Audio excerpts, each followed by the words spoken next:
I think it's important that you meet people where they're at, and you only expect something of somebody that they're able to do. So when I was at my darkest moments and lacked all motivation and energy, everybody was telling me everything I should do. You should do this, I should snap out of it. I couldn't. Sometimes when you're in that place, you can't send the email, you can't meet a friend, you can't get out of bed.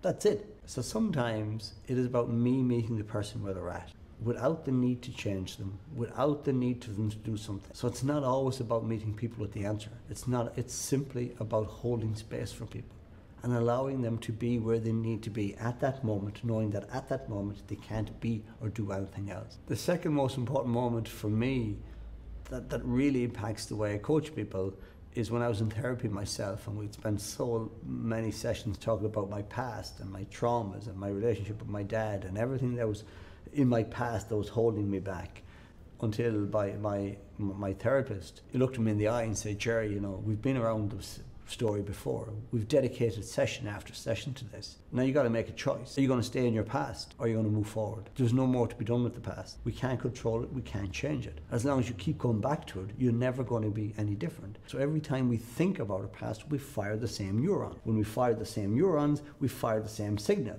That creates the same emotion, and now we're thinking, feeling and acting as if the trauma is happening over and over again. And we literally get locked in this frozen present, where the trauma is repeating over and over and over again. So the question she asked is, do you want to stay locked in the past? Do you want to be defined by your past or your future?